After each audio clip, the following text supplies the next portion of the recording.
time for Kicked Back. Liam, Caroline, Brett here with you guys, and we're just going to get right into it. But wait, actually, first, Liam, because you told me you have a Bolton story. I feel like now every episode of Kicked Back has to start with a Bolton story. With a Bolton story. Go ahead.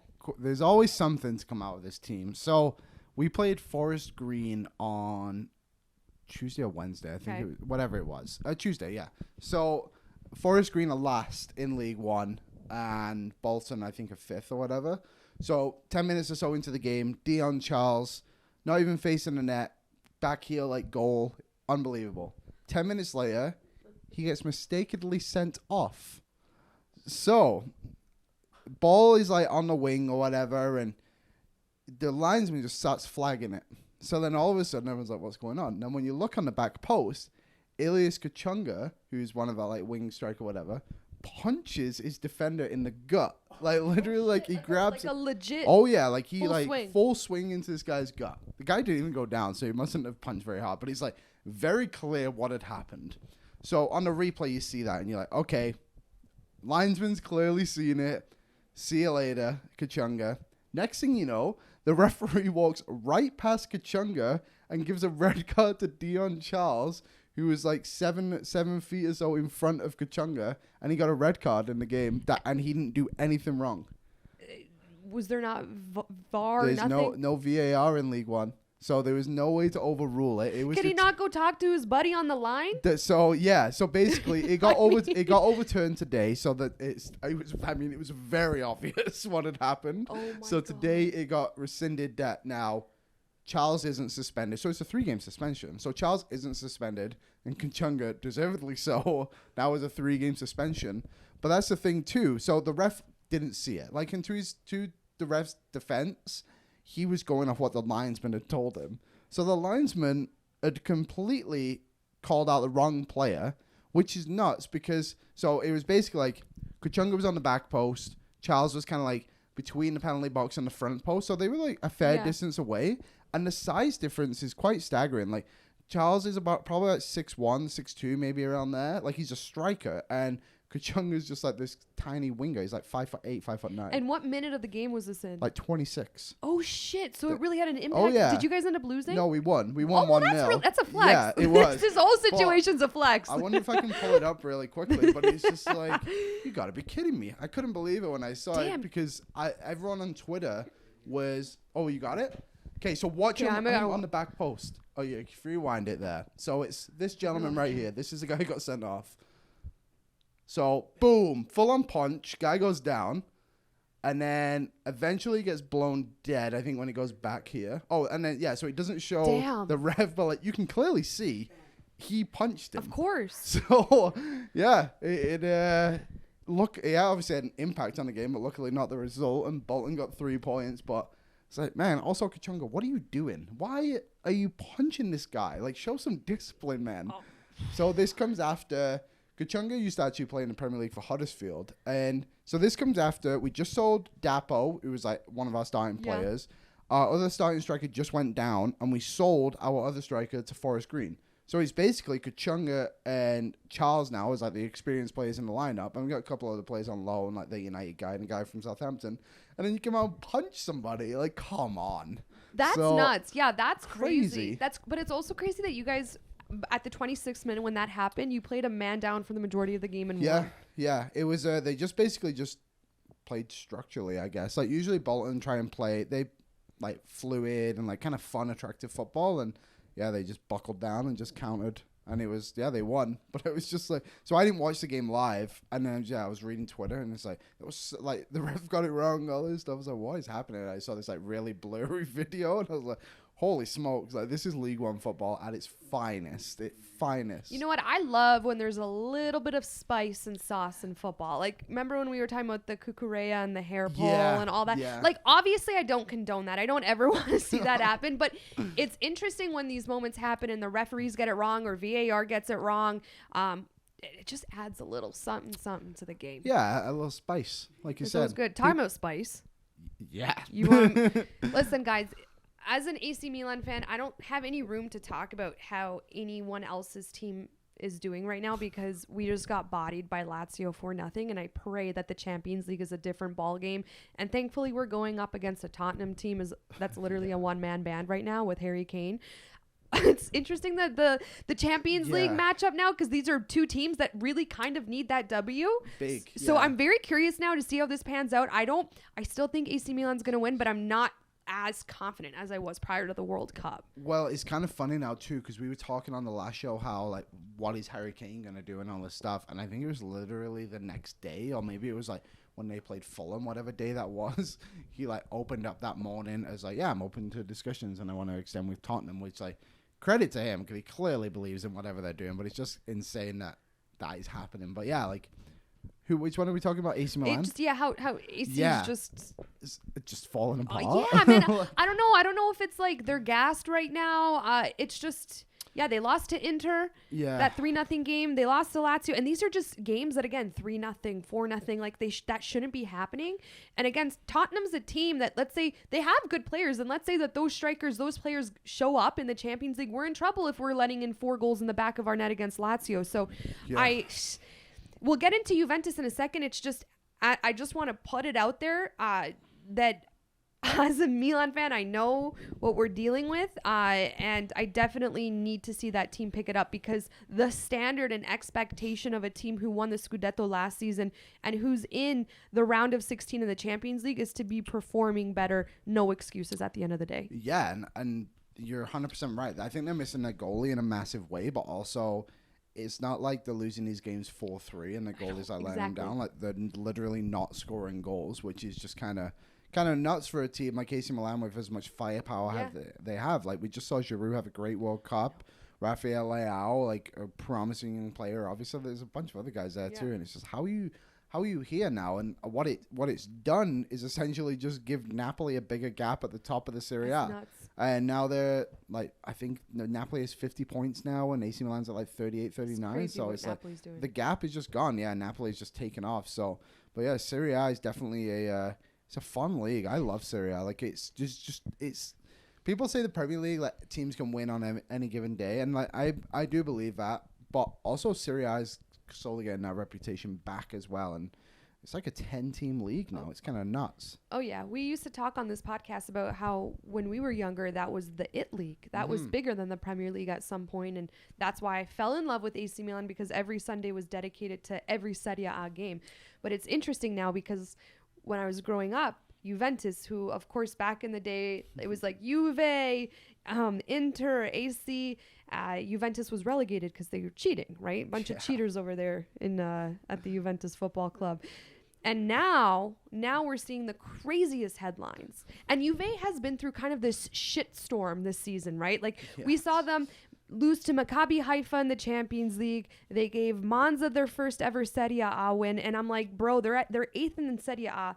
There's no firepower behind this team that can kind of get them out of this rut, but they figured it out. After the World Cup, they're 3rd. They got into 3rd place, and I'm like, what happened? They were, hold on, I have this written down.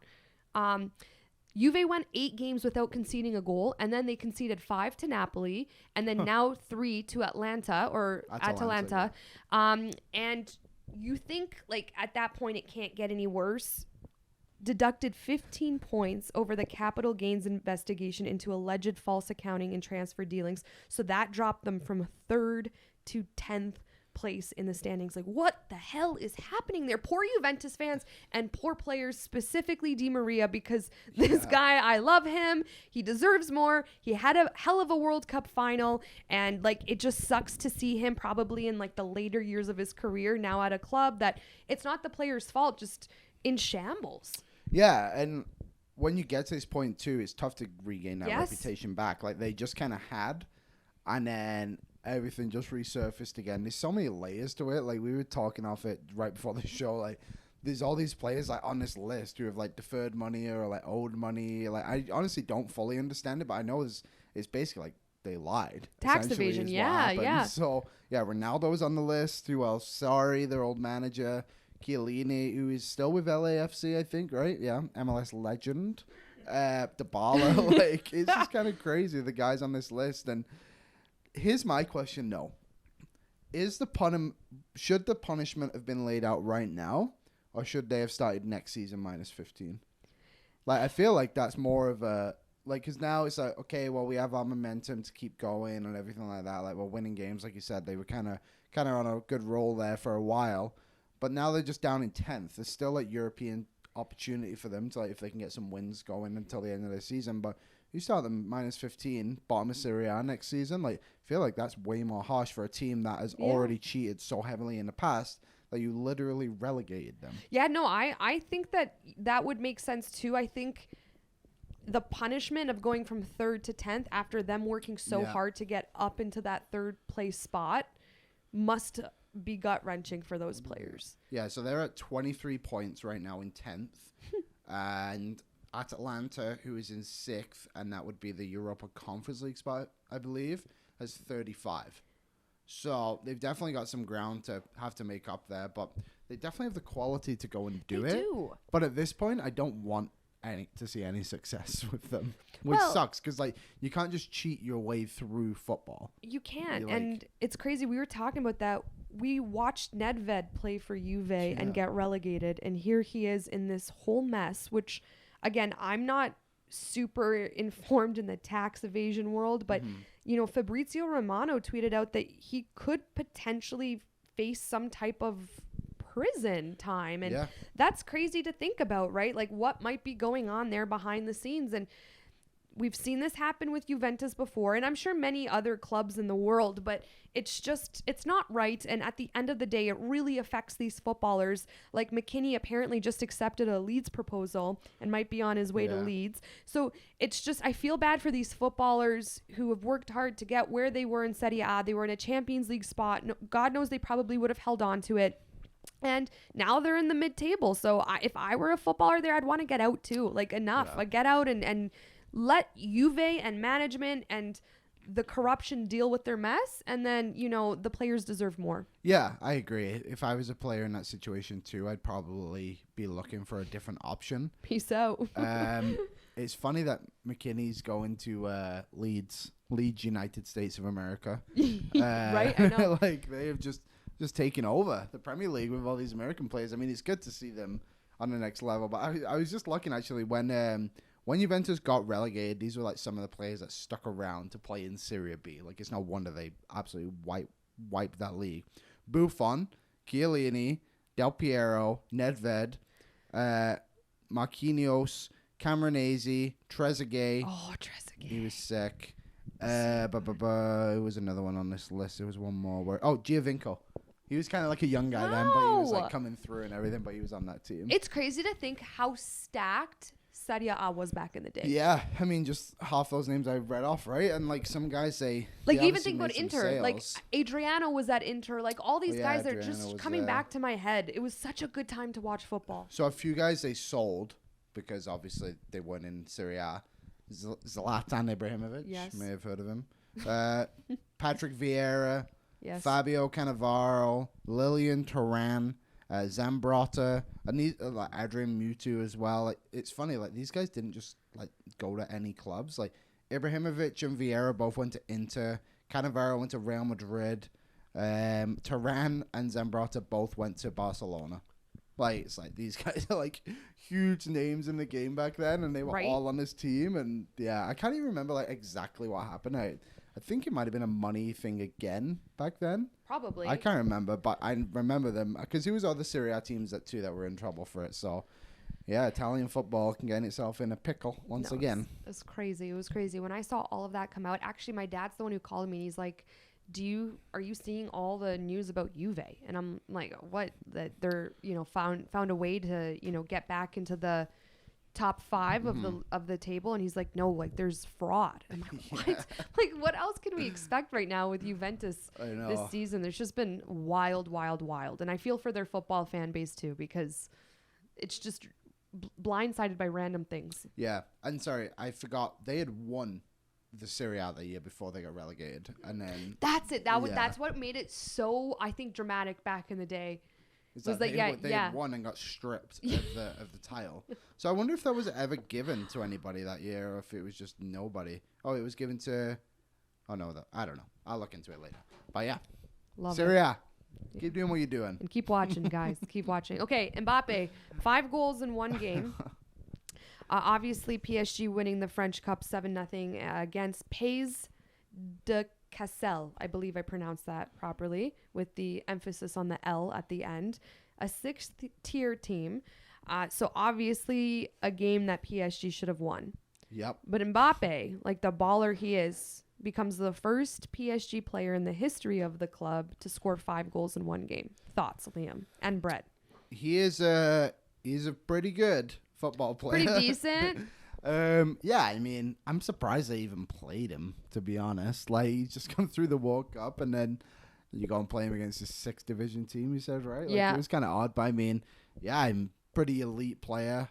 He's kind of got everything you want in a football player, to be honest. So, yeah, I don't know. There's not, like, a ton else to say because he just does it every week, right? Like, he's pretty good. Go ahead, Brett. Fun fact on FUTMob, because we all love our match ratings. Oh, my God. Please tell me they rated him like a 6. 5 goals, a 9.8. Wow. Not a 10.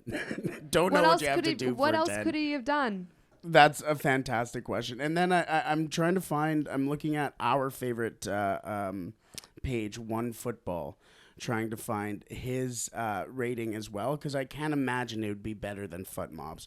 On this page, they don't even give him a rating. So, yeah, there you go. I think he's fantastic. Do you guys, okay, in your opinion, who's the best footballer in the world right now?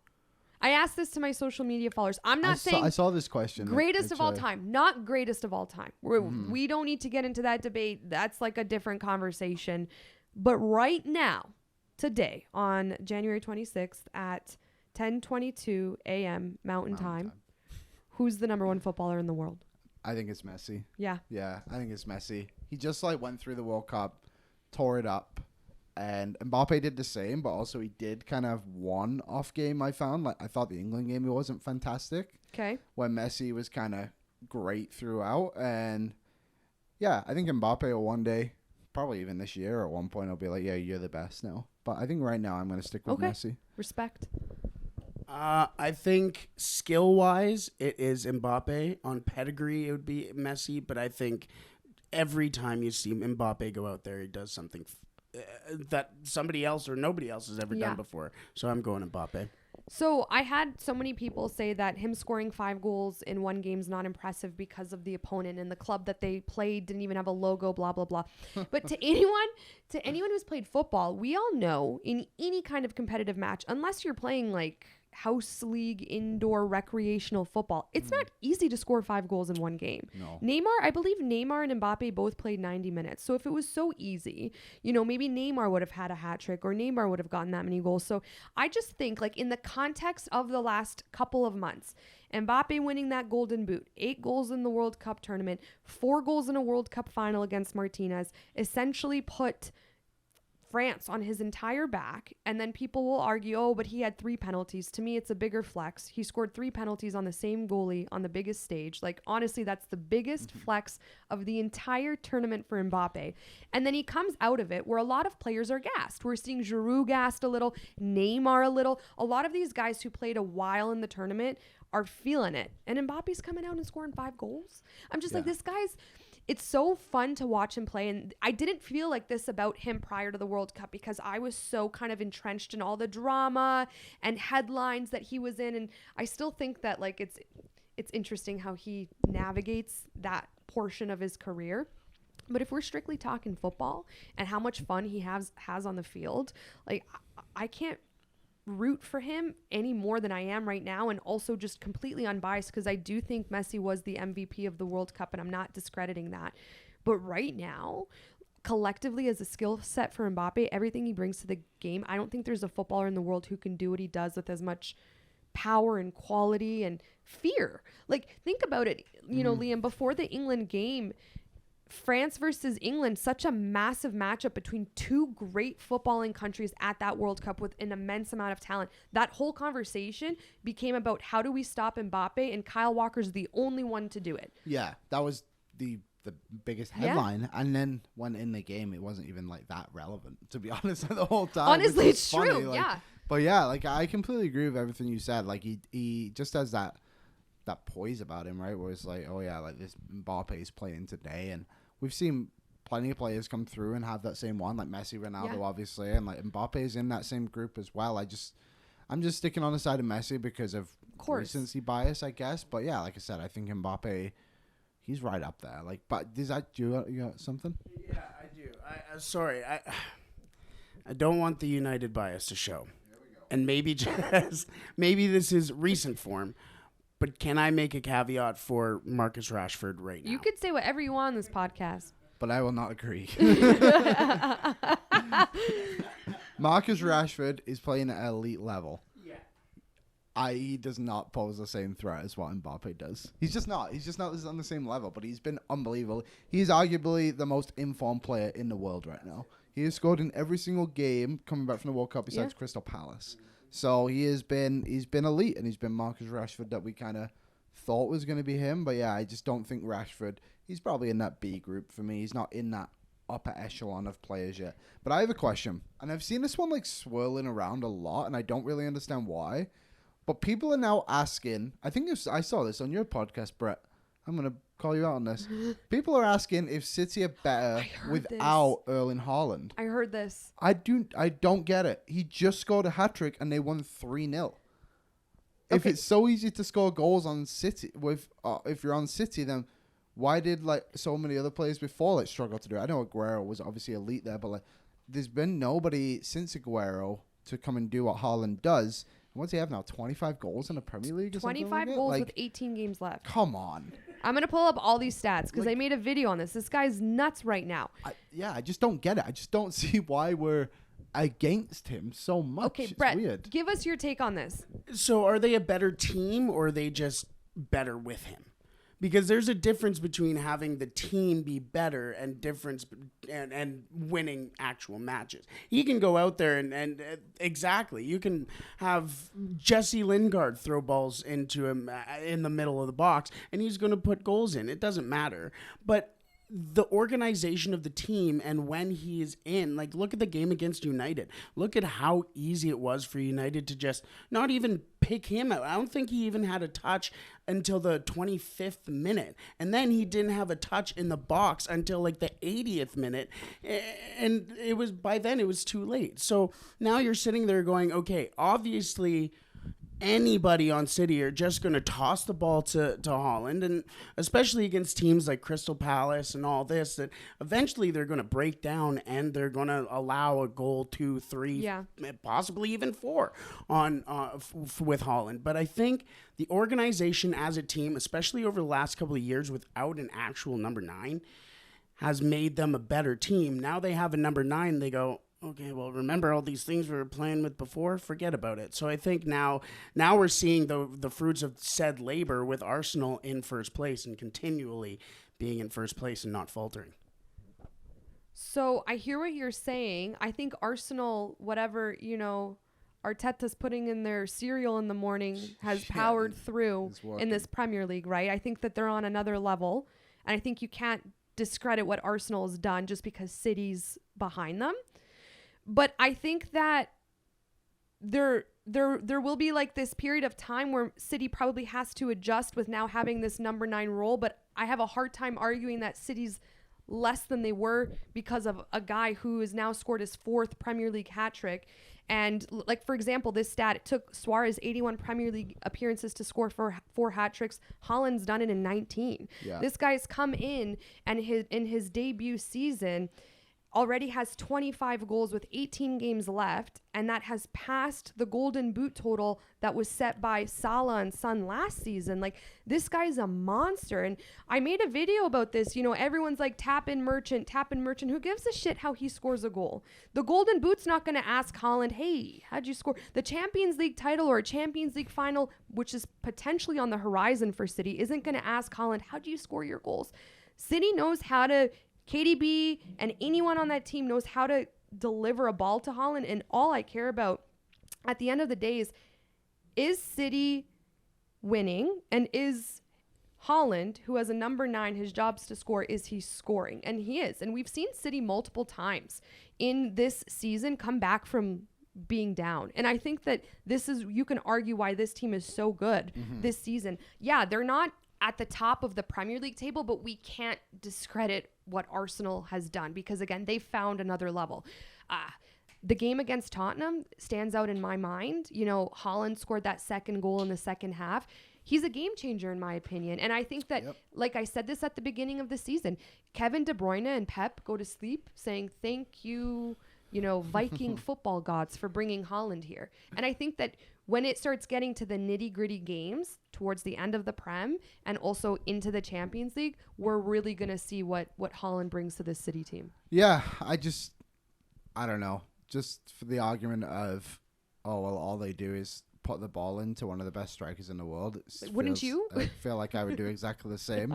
I know. They don't ask how, they ask how many, and my response would be 25. Like, I just don't see the argument at all against him. He has scored so many game-winning goals. To me, he's in a similar category as Mbappe. He doesn't obviously have everything Mbappe has, but when he's on the pitch, you notice him. You're like, we got to take this guy out of the game. And by doing that, it opens up space for other players around them too, which I would say makes the team better. I just think when you bring in a striker like him who's so unique, you obviously have adjustments to make. Exactly. But I don't think people were making a similar argument when Robert Lewandowski went to Barcelona and all he does is score goals too. And nobody's really ever said anything negative about him. But because Haaland's in the Premier League on a team in City who a lot of people don't like because they got all this money, he's not as good as he actually is. I just don't understand the argument. For me, he's been the best player in the league because scoring goals is the hardest thing to do in football. If it was so easy, everyone would have 30 goals a season. So I just don't see it. I saw an argument yesterday. He's similar to Ivan Toney and Mitrovic. What? No. Not even close. Yeah. If they were anywhere close to his level, they would be on City. So I just don't see. I am 100% against the argument of Haaland is making City worse. Football fans are so funny because I'm sitting back and I'm like, we are so lucky. I grew up Messi and Ronaldo, the comparisons between the two, which one's the GOAT, and now there's this natural transition into Haaland and Mbappe. And it's been very authentic and organic, right? We saw Mbappe have an unbelievable World Cup and everyone's talking about him. And now Haaland is scoring his 4th hat-trick in the Premier League and doing some crazy stuff in his debut season. So that conversation has now naturally shifted into what we're going to see into the next generation of football, who the greats are probably going to be and what the conversation is going to be like. But instead of just appreciating it and letting it happen, everyone's trying to find ways to make Haaland almost not give him the credit he deserves. Or in the same thing with Mbappe. And I'm like, how are we arguing against this? Because if Messi right now had 25 goals, we wouldn't be saying he makes the team worse. God forbid that was ever said. The whole football world would explode. What was it? How many goals did Messi have that one year? Wasn't it 91? Yeah. I don't think anyone ever complained about that. Blows my mind. I guarantee you, Pep hears this stuff if he's ever listened to, TikTok or whatever, or any social media. I don't know if Pep's on that stuff, but he'd probably what are these, what's the argument? Is this guy's doing his job? At the end of the day, if you really want to look at it individually, Haaland's doing his job. That's all he's doing. He's going to work. He's doing his 9 to 5. Yeah. He's putting in his time.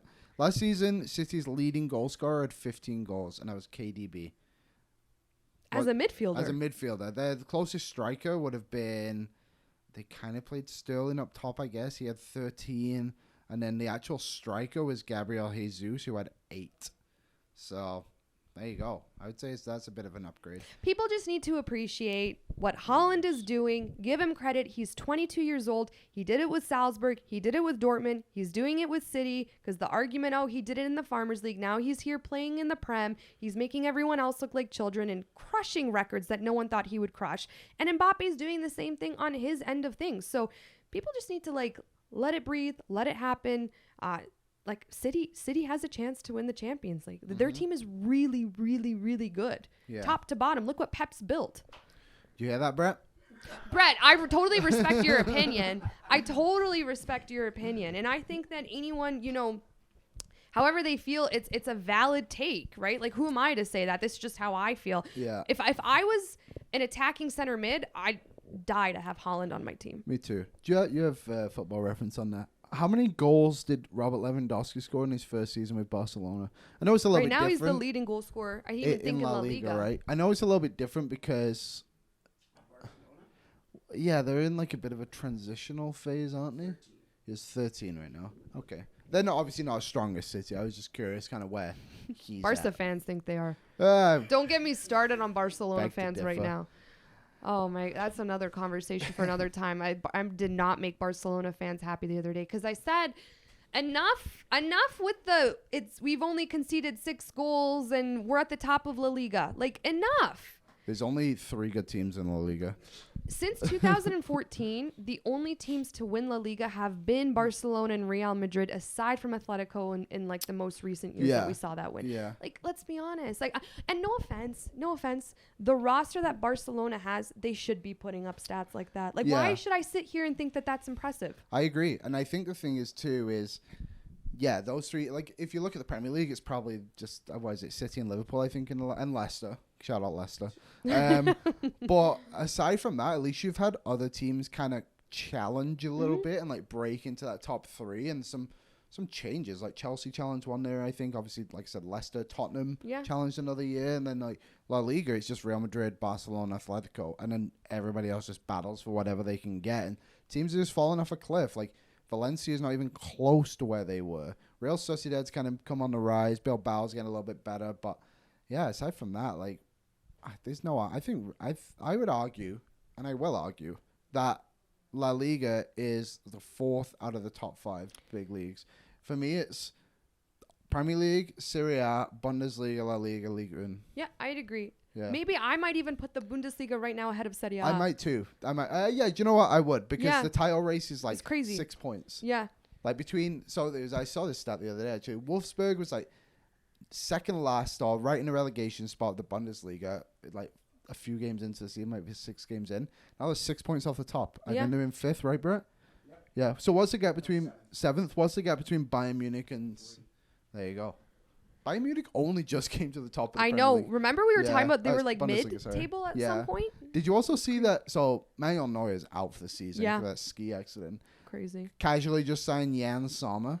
I did not even... that went absolutely out of nowhere. I just saw him... They posted this like, first practice for Jan. I was like, when did this happen? Like, I've not seen any news. It's just funny how that happened. But that's what Bayern Munich does is they just go and buy the best players in Bundesliga and just go win it. I love the Bundesliga. And I mean, speaking of, can we talk about Gio Reyna right now for Dortmund?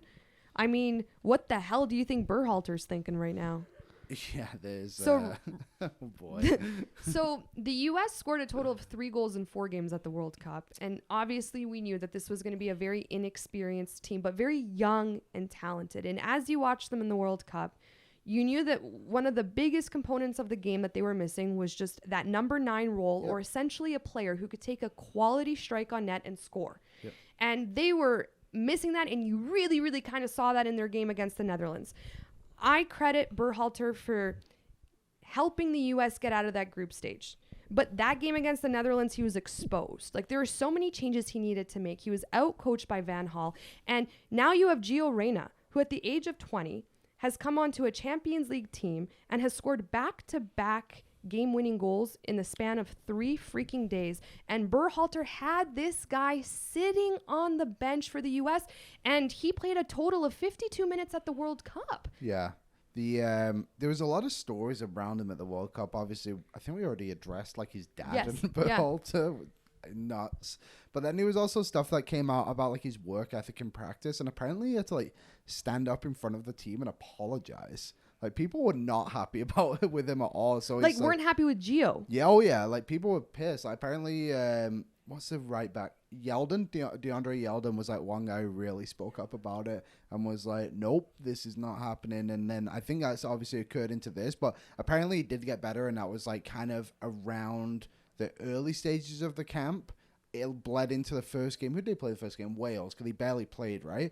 And then, so it kind of did that, but then it got better throughout. So it's just good to see that, like, this young guy is, like, figured out his way, like matured a little bit more, and like clearly learned from this, and he's back now with Dortmund and performing at the level he's more than capable of, because at the World Cup he would have been 19, I think. He just turned 20 in late November, so he's a young guy, and mistakes happen. Like, I remember there was a bunch of stuff with like Wayne Rooney when he was a young guy. He's just kind of that mentality, right? Like you against the world, and you grow up and you get by it. But yeah, he's a fantastic football player, and there's no place you would really want a young guy to develop than Borussia Dortmund. I agree. Yeah. So let's say there was drama around Gio Reyna. Wouldn't you want to put that aside as a footballer, as a manager, and let the kid come on and play if he can score you a goal and get you into the next round? Like, World Cup's not the time to like be the hero and say you're benched, or, you know, let's not play Gio Reyna because he has an attitude problem. Like, that's stuff to be figured out with Gio Reyna, in my opinion, after the World Cup, and when you've potentially gotten as far as you can as the U.S. men's national team program could have at the World Cup. I mean, if he had an attitude problem, that's unfortunate to hear, because he's obviously a good player that the U.S. could have used. But I don't know if it was the time to make that type of statement for Berhalter. Yeah, it's I mean, it's definitely both sides to it. I think if it was like Berhalter had just noticed it might have been a bit different, but I think it's the fact the players were calling him out, which was the difficult part, I guess you could say. But you can't. How many minutes did you play? 52. 52. I think he played like 30 in one game, so like a big chunk of those came in like one game. So yeah, like I mean, he's got time now to figure it out for when it's here. But yeah, it's a delicate situation when you're in that room, right? Like, because Berhalter's probably like, he's one of my best players, but nobody's happy with him at the same time. So you got to try and balance it, I guess, and please everyone, and also his dad on top of it all. Like, the Reyna family has just been in the headlines the last couple of months. I hadn't heard of Claudio Reyna for probably 10 years. It's like, so true. And then all of a sudden, he's just like in this spotlight. Like, it showed him at the World Cup, and I was like, oh, I forgot about him. He was a really good player when he was at City and Sunderland, and then all of a sudden, all this stuff comes like, holy smokes, that is not what I expected. Yeah, I don't know. I'm just having like, if I was a player and we were in, you know, playing the Netherlands, I'd be like, if I'm upset with Gio Reyna, I want to put my stuff aside. And if we have an opportunity to score a goal and potentially tie this game, the U.S. were down 2-0 at half. They needed to come out at halftime with a drastic and dramatic change. At that point, put your differences aside and say, Reyna, come on and score a goal. I don't know. I feel like for me personally, I would rather move on in the World Cup than feel like, hey, I'm mad at Gio Reyna, so he shouldn't be playing. But maybe there is more going on than we know. I just don't know if the World Cup's the right place to kind of sort all that stuff out. Maybe Berhalter should have done a better job figuring that out prior to the tournament, because if there were issues, figure it out before you go to Qatar. Yeah, I was just looking here because I knew he'd played a lot in one game. He played 45 minutes against the Netherlands, and then 7 minutes before. When did he come on against the Netherlands? I think it didn't start, so it must have been halftime, because the front three was Pulisic. Is this game's Jose Ferreira? Jesus Ferreira. Names, I tell you. Timothy Weah was the starting three, and then he came on for Ferreira in the second half. Wow. Okay, so Berhalter did do that. Yeah, eventually he's turned his tides on that one, and then they brought on like Aronson and whoever else. But yeah, like it took him 3 games for him to like get back on track for Reyna, and maybe this was his reward, or like you said, like Berhalter being like, I gotta put all that crap aside and play my best players because we might be out of the World Cup here. It's not easy being a manager. No. I never think it is, and that's why. With all the criticism that Berhalter was facing prior to the World Cup, and we even talked about it on Kicked Back, I don't think he has an easy job, and you do have to give him credit for the way he came out against England and whatnot. So I don't want to like completely put that all on Berhalter because we don't know what happened, but kudos to him for putting him on the second half. My brain doesn't remember, honest to God, what happened last week. So the last thing I remember is Gio Reyna coming on in the second half versus the Netherlands. Yeah, there was tons of games every day, right? Like the only thing I remember now is just Harry Kane's ball sailing over the crossbar. You think you think Kane's still thinking about that? If I am, I think he is. Oh, for sure. Man. Sorry, my last comment on the US team.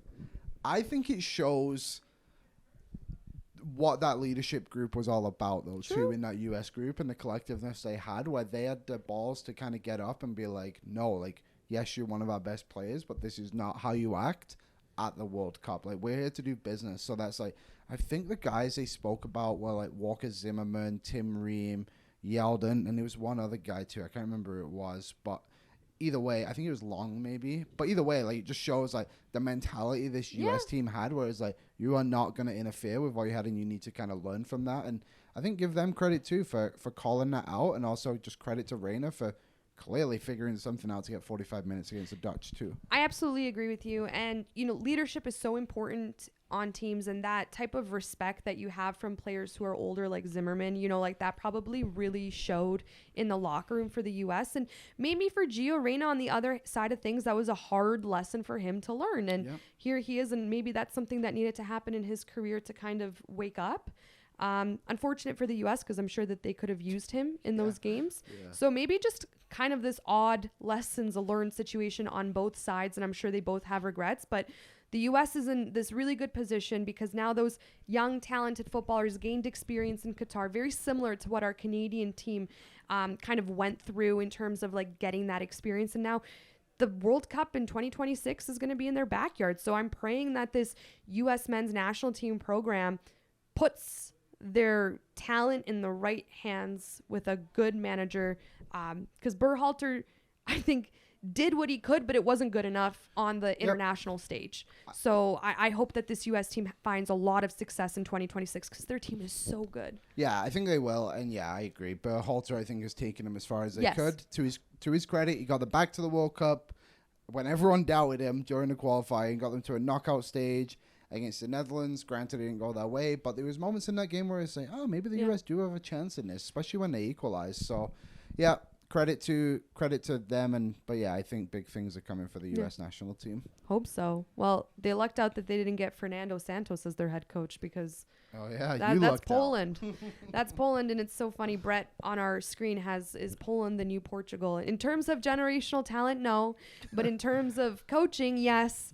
And I don't understand this decision. It's a big move for Poland because typically we move to Polish national coaches. And I think that our national coach at the World Cup, it wasn't the right decision for me. The way we played was not the way I like to see football being played, ultra defensive. And I like a defensive style of football, but you need to have a good attack with the creativity. And we lacked that immensely at the World Cup. So I'm happy to see...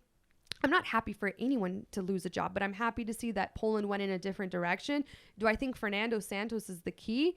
No, but I hope that I'm proven wrong. Kind of how I felt about Martinez now being the coach of Portugal. Yeah. I hope I'm wrong about Fernando Santos being the coach of Poland. Do you think he can at least take you to like a bit through like a transitional phase, I guess, in a way? Because Lewandowski is going to be done sooner rather than later, right? So that's obviously going to be something that needs to be addressed and figured out. So maybe this is just kind of the stopgap before the next generation comes through of Poland. Yeah. I feel like that's maybe what it is, because for me, this doesn't feel like it's a forward move. Obviously, this guy has won the Euros, and I think he won the Nations League too, or whatever he did there with Portugal. Like, he's got some accolades to him and stuff to back it up, but also you watch his teams playing, you're like, oh man, this feels underwhelming, to say the least. Call me harsh, because I had Portugal going far in the World Cup, because I think they're such a talented team. And call me harsh, but there were a couple games, especially in the group stage of the World Cup, where I'm like, this team's better than the way that they're playing. Oh, yeah. This is where Nathan came on the podcast, and he said that these players aren't being played in the right position. That's what scares me about Fernando Santos, because that's the current problem on this Polish national team. Maybe not positionally, but they're not, like, the players in the positions that are on the field, they're not being utilized the way that they should be to find success. So if the goal is to only play the ball to Lewandowski and Lewandowski take on an entire back line by himself, we are never going to do anything. And I don't have a problem, again, with a defensive style in football. If that's Poland's strength, you play to your strengths, but there has to be a coach who comes in and actually has this team generate a quality creative attack. And we saw that a little bit against France. There were times where Poland kind of caught France off guard, but it was not nearly quality enough. So it's just, I don't know.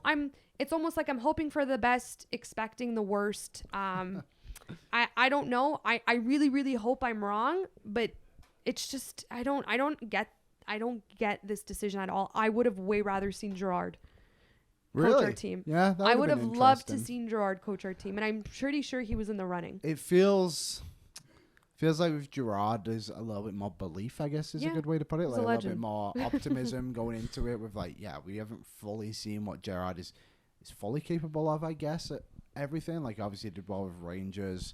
Aston Villa, underwhelming to say the least. I guess speaking of other managers, like Frank Lampard just got sacked too. I know. Which is fair. I get it. Like I've criticized him a lot because I don't think he's very good.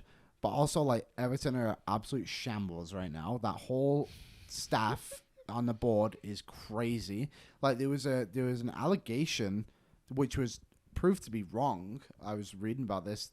So the board is, no one likes them right now because they're spending all this money and then, like, nothing's going into the club or something. I can't remember exactly, but they're going to get relegated because of it.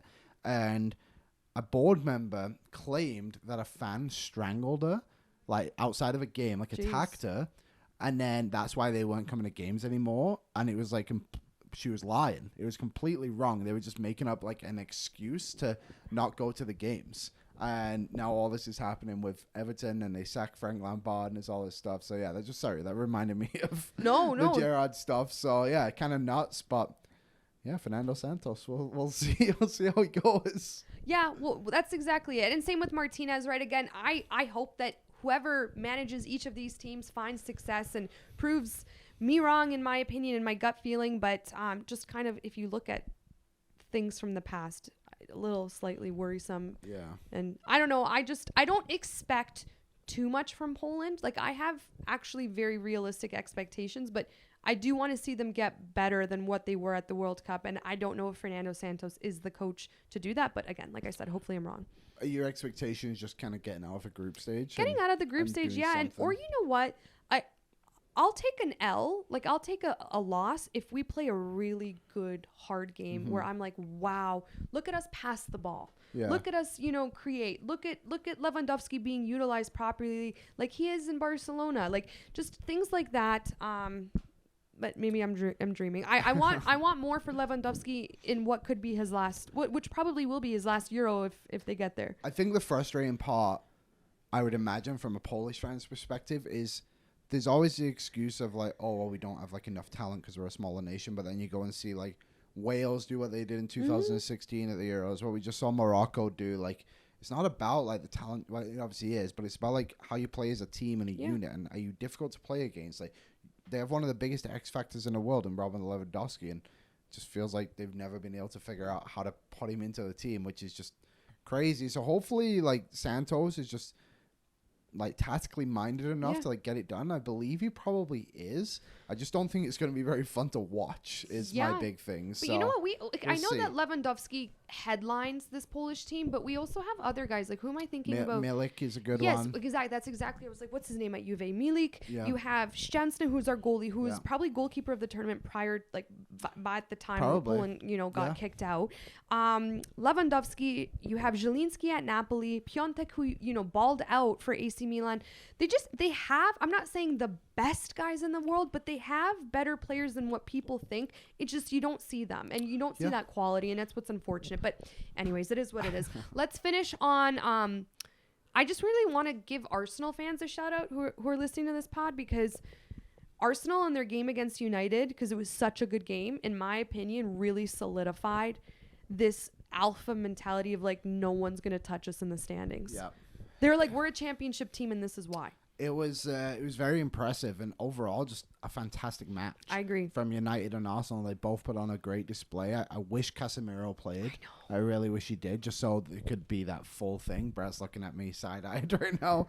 But like you said, like Arsenal just don't want to lose games, and I'm convinced they might never lose a game again this season. Like the way they've just been able to just incorporate Eddie Nketiah into their system with Jesus out, and like Saka, the confidence he's playing with. Like I saw a question the other day, and he's like, "Who are you taking, Saka or Rashford?" And I mean, it's close, but I also don't think it's close at all. I think it's Saka every day of the week. I think he's just the guy right now, and he's on, like you said, a championship level team, and everyone's just buzzing on that team right now. It is unbelievable, and I love Aaron Ramsdale. I think he's just so fun, like just such a character of the game, and you need that. And Arsenal is just that mentality of like, you got to believe now. They're legit. They are legit. And I'm surprised it's taken all of us so long to just accept the fact that Arsenal have a good team. Well, you said it from the beginning of the season, so you've always believed in them. It's just interesting how Premier League fans have only come to realization now that it's happening. Yeah. I saw an interesting conversation on TikTok, Liam. I wanted to ask you about this. English fans were saying that Saka is the closest that England will ever get to a Lionel Messi. Yeah, I guess. I mean, right now, I think that's the fair comparison. My other argument would be Foden. Yeah. But I think they're both just as talented as each other, which is just a credit to English football at the moment and the talent they have, and the fact Eddie Nketiah is like an English striker banging in goals too. Like, if he carries on, you'd have to imagine he probably gets a call up soon. But that's a fun little comparison. I mean, it's always fun to say, oh, this guy's an ex-Messi. Like, will they ever be? I don't know if there'll be another Messi, but like, he's definitely, what is he, Brett? Like 23, I think? Yeah. Like, so, man, he's got such a fun career. 21. Hell yeah. Yeah, they were definitely, they weren't saying like that he compares to Messi or he's going to be Messi, but they said that this is the closest that England will get to a type of player in terms of skill set, like the closest they could get is Saka. Yeah, that's probably fair, I guess. The more I think about it, just the way he is with his feet, he can play either side. He could probably play down the middle too if he needed to. He's kind of short too. He's not like a big frame. So I'm excited for him. I'm excited just for this Arsenal team and to have some different juice in the Premier League flowing again. And like, it felt so good, which is going to be weird to say, to see like a really competitive United Arsenal match that truly mattered. It was so good. We haven't seen that for 10 years plus, maybe. Like, I remember when United stopped Arsenal's 49-game non-losing streak, whatever it's called, and it was unbelievable. And that was probably one of the last few times that, like, I'm sure a lot of United and Arsenal fans can back me up on this. So, like, that felt like a meaningful match. And now here we are in 2023. Holy smokes. Talking about these two teams competing for a title again. The Premier League is back. It's so good. The image of the Premier League is back. I was thinking the other day how I keep thinking Portugal's this, super generational team that's going to be unbelievable in the years to come. But then I was like, England can't be forgotten in that conversation because if anything, I think you guys are even a little bit more. Because the pool of players that you guys have right now that we saw a little bit in Qatar, but just that are dominating. Like Jude Bellingham, everyone's keeping their eyes on what's happening. And then you got Saka and Foden, just the players that are up and coming in England. If I were an English fan, I'd be so excited because it's just kind of, you guys might go to another level, hopefully, and win a tournament. I hope so. That's got to be the expectation for it's like it's got to be the expectation. I think since the 2018 World Cup performance from England, like the expectation has taken it to another level, and the talent keeps getting better. So yeah, like hopefully Tomori can probably get his name into the lineup as like a replacement for Harry Maguire eventually. I think Ramsdale and Pickford are really going to battle out. Nick Pope too. So like, yeah, there's a lot of good stuff going on in England right now. Finish off. Shout out to United because honestly, I'm in awe of how freaking good they are. Bruno Fernandes still drives me nuts. Guy still drives me absolutely up the wall, but he does his job. So you have to give him credit because that's what he knows. He's an emotional player and he's pissing people off, and you have to give him credit. But Casemiro, like you said, was missed against Arsenal, and I think Barcelona, if they don't bring their A game, and let's say they only solely rely on Lewandowski to score, they're gonna have a hard time beating this United team. I'm gonna go over to CoolBet when Barcelona and United come up and put all my money on United to beat Barcelona. I don't think it's even close, to be honest. Like, talk to me all you want about what Barcelona's doing. United's doing it in the best league in the world. I agree. I completely agree. I actually got a couple of CoolBet things if you want to close out on that. Yeah, we'll close off on that. So last week, I said West Ham would win. That was a good one. I also said, you may remember, I said the United-Arsenal game would be 3-2. Did you really? I did. I think I said Arsenal? I did say that. I said there would be, so my exclusive bet was over 3.5 goals. And then, lo and behold, they have it. What was it, 5, I guess? 3 + 2, 5. Yeah. Everyone listen to Liam and put your money on what he says because you're going to win some. So, FA Cup this weekend in England. So, I've gone overseas a little bit further. I couldn't believe this odds, to be honest. Napoli is only minus -30 to beat Rome at home. Yeah. Napoli is one of the best teams in the absolute world right now. Like, I just don't see how they can be undervalued so much. Like the other teams that were in there, like there was like -200 in some of the other games for like Milan and Inter and stuff like that. It's like Napoli, they're the number one team. Not to disrespect Rome, but it feels like free money, to be honest. Yeah, it does, absolutely. Yeah. So then the other one I went to, I came back home for this one. Brighton versus Liverpool. So Liverpool, obviously struggling a lot this season. Premier League is out of reach. Sorry if you don't like hearing that, Liverpool fans, but that's the truth. I think they're going to go all in on the FA Cup now, maybe even the Champions League to that extent. But Liverpool plus 150 away at Brighton. I get it. Brighton's a good team. But I just feel like Liverpool, again, is going to want to go out and win a trophy this year. And the FA Cup is going to be one of the biggest opportunities to do it. So I think that might be a good one to go with. Plus 150 on Liverpool. I'm not sure what squad they'll run out. I imagine it may be a little bit weaker. But why are you smiling?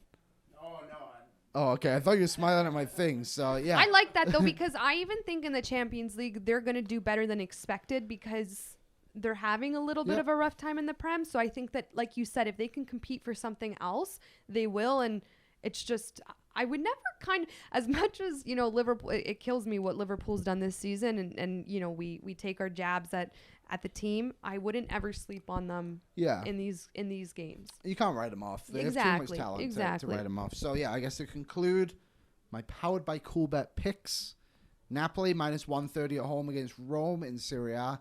And then Liverpool plus 150 away at Brighton in the FA Cup. Amazing. There you go. There you have it, folks.